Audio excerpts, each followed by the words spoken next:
calon saya baik tapi gak pernah sholat. Baik dari Hong Kong. Maksa dia loh. Saya makin dipaksa makin gak pengen jawab. Main dating apps itu dosa nggak?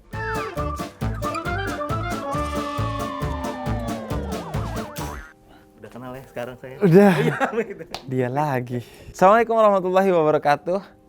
Halo Sobat Kuy, kembali lagi bersama saya Husein Ja'far Al-Hadar. Dan ngabuburit kali ini saya akan menjawab seperti biasa pertanyaan-pertanyaan dari kalian yang udah masuk melalui Instagram Story Binus TV. Nah, kali ini nih akan ngomongin soal yang menyayat hati para jomblo, yaitu jodoh. Nah, jodoh itu dicari atau ditunggu. Nah, banyak banget pertanyaan yang udah masuk dan saya jawab kali ini. Pertama, calon saya baik tapi gak pernah sholat. Baik dari Hong Kong. มีหนังแดงและจะกินหนังส้วงมีหนังส้วงและจะกินหนังแดง Nggak pernah sholat baik. Jadi ada 3 hal yang harus Anda pertimbangkan. Pertama, hadis dari Nabi Muhammad SAW. Kata Nabi, yang pertama dan utama dalam mencari jodoh itu guidance-nya adalah dinuha, agamanya dia. Dia memegang agama apa enggak. Itu yang pertama dan utama. Kalau agamanya dia pegang, baru yang kedua tuh, dan ketiga dan keempat kata Nabi. Jamaluha, ketampanan dan kecantikannya. Maluha, kekayaannya. Boleh, saya mau cari yang kaya, boleh kata Nabi. Asalkan yang baik agamanya. Dan yang terakhir, nasabuha. Nasabuha itu genetiknya. Misalnya, wah Habib saya punya penyakit ini nih, keturunan. Dia juga punya penyakit itu. Repot nih kayaknya rumah tangganya, jangan deh misalnya. Atau Habib saya orang Batak nih, kalau sama orang Jawa kayaknya repot nih. Yaudah sama-sama Batak, itu boleh kata Nabi Muhammad. Kemudian yang kedua, surat Az-Zariyat ayat 49, Allah katakan kamu itu dipertemukan dengan jodohmu untuk kamu mengingat Allah, mengingat kebesarannya Allah. Jadi kalau jodohmu orang yang nggak sholat, sedangkan perjodohan itu fungsinya untuk mengingat Allah, ya nggak nyambung lah. Seharusnya justru makin berjodoh makin ingat kepada Allah. Makanya jodohnya harus orang yang sholat. Dan yang ketiga, Allah aja dikhianati sama dia, apalagi kamu. Pertanyaan kedua, kita sudah sholat istikharah, tetapi hati kita belum bisa menentukan dan menemukan. Jadi gimana Bib? Pertama ya, istikharah itu untuk orang yang sudah terpenuhi syarat-syaratnya untuk dinikahi, tapi kamu belum yakin. Jadi yang pertama itu adalah serahkan kepada akalmu untuk menilai. 4 itu tadi, dia orang baik apa enggak agamanya, dinuha. Dia cantik atau tampan apa enggak, jamaluha. Cantik dan tampan ini kan relatif ya, menurut kamu. Yang ketiga itu maluha, kekayaannya. Juga ini relatif kan. Yang keempat itu secara genetik, nasabnya. Nah itu secara akal dicek dulu tuh 4-4-nya. Kamu udah cocok enggak? Nah kalau udah cocok, tanya ke hati. Kamu klik enggak sama dia? Nah kalau udah hati klik, akal oke, udah nikahin. Asal punya modal. Nah, baru kalau hati saya ragu, pikiran saya juga kacau tentang dia, maka istikharah. Nah, hasil dari istikharah itu harus kamu ikuti, jangan hianati. Jadi harus ikuti. Karena itu kalau udah yakin, nggak usah istikharah, langsung aja jalan. Tapi kalau belum, baru istikharah dan hasilnya apa, diikuti. Nah, kalau hasilnya nggak tahu Bib, caranya, makanya istikharahnya itu melalui ulama. Entah diistikharoin oleh ulama atau dikasih tahu cara-caranya, pertanda-pertandanya. Dan juga membaca tandanya itu tanya ke ulama. Jangan membaca sendiri, karena bisa jadi kamu nggak ngerti kan tafsirannya apa. Apakah jodoh bisa diubah dengan doa? Jodoh itu ditentukan oleh usaha dan doa, ikhtiar dan doa. Jadi itu yang menentukan jodohmu. Karena itu di dalam Al-Quran banyak sekali ayat-ayat yang menjelaskan tentang doa-doa untuk kita mendapatkan jodoh yang terbaik untuk kita. Anda perlu catat ini, doa-doanya untuk para jomblo dan jomblowati. Yang pertama, Rabbi la tadarni fardan wa anta khairul warisin. Ini doanya Nabi Zakaria yang diabadikan di dalam Al-Quran. Yang kedua, Rabbana hablana min azwajina wa dzurriyyatina qurrata a'yun waj'alna lil mustaqina imama. Anda banyakin baca doa ini minimal setiap sholat. Selesai sholat tuh langsung baca doa ini. Maka 40 hari coba Anda tungguin. Nggak datang jodoh Anda. Enggak lah. Datang jodoh Anda insya Allah. Kadang gini, kita itu melakukan upaya-upaya yang seksama dan dengan getol pada aspek lahiriah. Nge-add sana, nge-add sini, begini dan begitu. Tapi lupa berdoa. Akhirnya ya bisa jadi Anda dapat, tapi bukan dapat yang terbaik, bukan dapat yang ditunjuk oleh Allah. Dan ini perkara seumur hidup sekali. Jadi libatkan Allah dalam urusanmu yang satu ini khususnya. Padahal Nabi bilang semua urusan libatkan Allah agar jadi baik-baik saja. Dengan apa? Mengucap bismillah.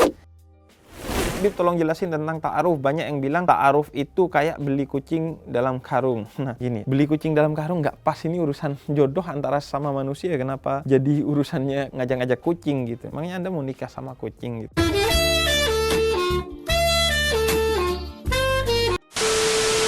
Artinya ta'aruf itu saling mengetahui, saling mengenali. Maka lakukan segala hal yang tidak dilarang dalam Islam untuk kalian saling mengenal satu sama lain pada batas yang wajar. Selebihnya serahkan kepada Allah dengan doa. Karena nggak bisa tuh kalian, Bib saya mau pacaran 20 tahun biar benar-benar saling mengenal. Nggak ada. Kata Jalaluddin Rumi, seorang sufi, spiritualis muslim, kekasih Allah, manusia itu samudra dalam bentuk tetesan. Jangankan ke orang lain, kamu ke diri kamu sendiri nggak kenal sepenuhnya hingga kamu wafat nanti. Misalnya, saya ini nggak suka makan permen duren, tapi suatu hari saya makan buah durennya ternyata suka. Itu saya tahu bahwa saya suka makan duren itu beberapa tahun yang lalu, saat umur saya sudah 20-an. Itu saya terhadap diri saya sendiri. 20 tahun lebih urusan duren aja saya nggak paham, apalagi urusan jodoh dan terkait dengan orang lain. Jadi ketahui secukupnya, selebihnya berdoa agar Allah menjaga yang terbaik untuk kita. Karena yang udah baik aja bisa jadi berubah kok ketika sudah menikah. Jadi doalah. Nah, ta'aruf itu saling mengenal dengan cara-cara yang dibenarkan. Jangan Anda, Bib saya ta'aruf sama calon istri saya. Oh iya, di mana? Di gedung bioskop di pojok. Itu bukan ta'aruf, Anda maksiat. Dan ingat, prinsip dalam ta'aruf jangan ikhtilat. Ikhtilat itu apa? Berduaan tanpa muhrim. Jangankan untuk ta'aruf, untuk sholat aja berduaan tanpa muhrim oleh para ulama dilarang. Di masjid berduaan untuk sholat berjamaah, apalagi di kosan.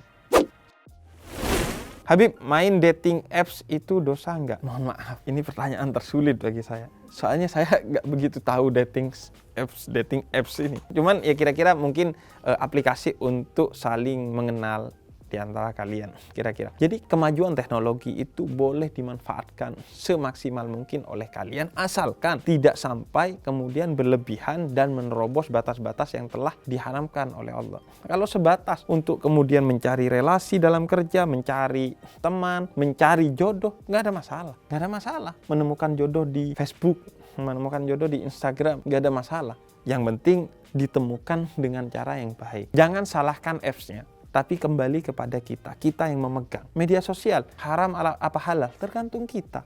Kita menggunakannya untuk apa. Begitu juga aplikasi-aplikasi yang lain.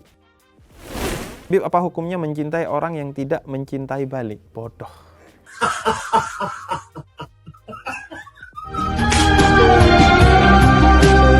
Enggak, gini. Ya kalau dia emang udah gak mencintai kamu, jangan dipaksakan. Allah telah siapkan setiap orang jodohnya. Setiap orang itu sudah disiapkan oleh Allah jodohnya. Jadi, kalau memang dia gak mencintai kamu, jangan dipaksakan. Apalagi sampai kamu berdoa, ya Allah jadikan dia jodohnya saya. Kalau tidak, ya Allah atur sekiranya dia jodohnya saya, ya Allah. Dan nyatanya tidak bisa, ya Allah, tolong jangan jodohkan dia dengan siapapun.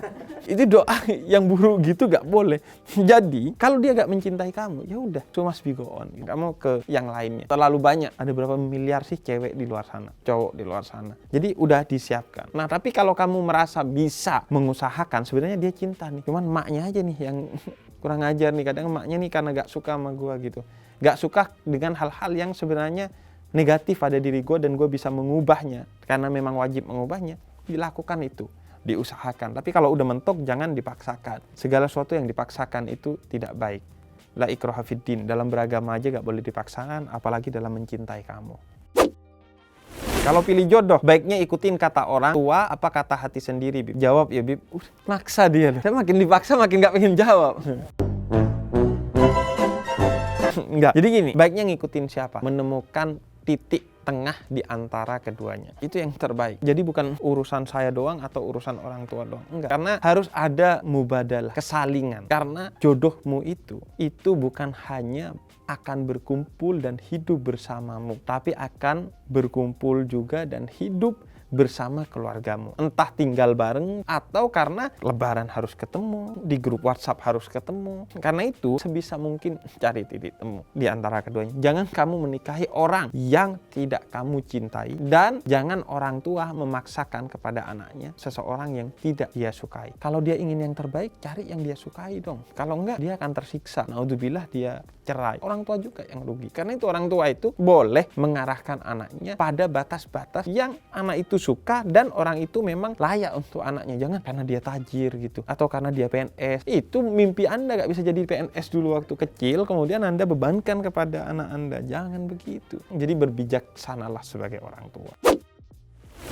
Bib, gimana taunya itu jodoh? Apakah Tuhan kasih tanda-tandanya? Kasih. Nabi aja bahkan kasih tanda-tandanya, 4 tanda tadi. Dan juga Tuhan kasih tanda-tandanya. Melalui apa? Melalui hati kita, melalui pikiran kita, melalui keadaan-keadaan yang mendukung. Misalnya, sejak kenal dia, hidup saya jadi baik. Dulu saya gak sholat, sekarang saya jadi sholat. Sejak kenal dia, dulu saya gak bisa nyelesain skripsi, tapi ternyata bisa nyelesain skripsi. Kenapa? Iya, dia joki ngerjain skripsi. Enggak dong. Maksudnya dia memberikan semangat bagi saya, dan lain sebagainya. Jadi itu yang pertama. Kalau hidup kamu jauh lebih baik setelah kenal dia, nikahi dia. Kemudian yang kedua, ada perasaan kalau sama dia tuh enak gitu. Hatinya adem, pikiran kita tenang, diajak diskusi enak, dimintain pendapat, ngademin ke hati. Kita lagi emosi, dia ngademin. Maka itu pertanda juga bagi kita. Kemudian yang ketiga, pertanda utamanya adalah dia baik bukan hanya di mata kamu, tapi di mata Allah dan Rasulnya. Kalau ke Allah dan Rasul dia gak baik, serius deh. Udah, yang nyiptain dia aja gak dia baikin, apalagi kamu gitu. Udah pasti tuh. Bib, sebenarnya boleh gak sih suka sama orang dalam Islam? Gak ada masalah. Suka sama orang dalam Islam. Bahkan kita harus saling suka satu sama lain. Islam itu adalah agama cinta. Kita harus mencintai siapapun. Yang Muslim dia dicintai karena dia saudara seagama. Yang non-Muslim dia dicintai oleh kita karena saudara dalam kemanusiaan. Semua disukai. Kalau disukai dalam artian kita pengen nikah sama dia, boleh. Namanya suka. Yang nggak boleh itu zina atau mendekati zina, melakukan upaya-upaya fisik yang akan mengarah kepada zina. Katanya dengan 1000 sholawat bisa mempermudah didekatkan dengan jodoh ya Bib. Menurut para ulama ada 3 hal yang harus kamu pegang dalam konteks meminta sesuatu termasuk jodoh. Yang pertama, sholat, memperbanyak sholat. Bukan memperbanyak sholat yang wajib ya, enggak, yang sunnah dong. Kemudian yang kedua adalah istighfar, memohon ampun kepada Allah. Dan yang ketiga adalah sholawat. Dia akan memudahkan semua urusanmu, bukan hanya soal jodoh, semua urusanmu akan dimudahkan kalau kamu memperbanyak sholawat. Bisa jadi doamu itu tidak dikunjung diterima hasilnya lantaran doanya gak pakai sholawat, karena sholawat itu yang nganterin doa itu. Bib, apa benar jodoh itu merupakan cerminan diri? Jika iya, lalu mengapa Nabi Nuh dan Nabi Lut bisa dipertemukan dan berjodoh dengan perempuan yang kafir? Ini nih, nanya bawa-bawa Nabi. Jadi gini, jodoh itu cerminan diri, itu mengacu kepada Al-Quran. Surat An-Nur ayat 26. Orang baik akan dipertemukan dengan orang baik, orang buruk akan dipertemukan dengan orang buruk. Karena itu, kalau Anda ingin istri atau suami yang baik, maka perbaiki dirimu. Bib, saya ingin mendapatkan seorang suami seperti Muhammad Rasulullah. Anda Sayyidah Khadijah atau bukan? Anda Sayyidah Aisyah atau bukan? Jadi iya, dalam satu hal istri atau suami kita adalah cerminan diri kita. Tapi cerminan itu bisa jadi persamaan, bisa jadi perbedaan. Persamaan sama-sama suka ini, sama-sama suka itu, jadi jodoh. Bisa juga perbedaan. Dia suka ini, saya suka itu. Tapi saling melengkapi karena perbedaan. Jadi bisa jadi keindahan hubungan itu karena saling sama atau justru karena berbeda dan saling melengkapi satu sama lain. Nah, urusan Nabi Nuh ini Anda baca surat At-Tahrim ayat 10. Itu adalah ujian dari Allah. Istrinya Nabi Nuh dan istrinya Nabi Lut itu adalah ujian dari Allah untuk keduanya. Diberikan istri yang seperti itu. Karena itu Allah katakan juga di dalam Al-Quran terkait dengan istrinya Nabi Nuh itu adalah bahwa mereka dan juga istrinya Nabi Lut, mereka telah berkhianat kepada Nabi Nuh dan Nabi Lut. Juga istrinya Fir'aun sebaliknya, istrinya yang baik, Fir'aunnya yang belangsakan gitu. Jadi memang jodohmu adalah orang yang terbaik yang disiapkan. Tapi bisa jadi sudah Allah berikan yang terbaik untuk kamu, kamu tidak pilih. Itu bukan ujian. Ya akhirnya kamulah yang akhirnya menentukan takdirnya. Allah sudah mengarahkan kamu ke yang terbaik sebagai cerminan dirimu, tapi kadang kamu tidak memilihnya. Nah, jadi gimana nih? Jodoh ditunggu atau dicari? Jodoh itu dicari. Kamu harus berusaha. Dengan apa? Dengan usaha-usaha yang bersifat lahiriah, entah itu melalui aplikasi, melalui orang tua, melalui apapun terserah, yang penting halal. Dan yang kedua adalah usaha-usaha batin, yaitu dengan apa? Dengan berdoa. Tunjukkan keseriusanmu mencari jodoh dengan berdoa. Dan jarak terdekat antara kamu dengan Allah itu untuk berdoa adalah ketika sujud, dan waktu terdekat antara kamu dengan Allah itu adalah dini hari. Maka bersujudlah dini hari dan berdoa atas jodoh. Sembari usaha, pasti Allah berikan jodoh terbaik untuk jodoh dunia, jodoh akhirat, membahagiakanmu juga keluarga. Wassalamualaikum warahmatullahi wabarakatuh.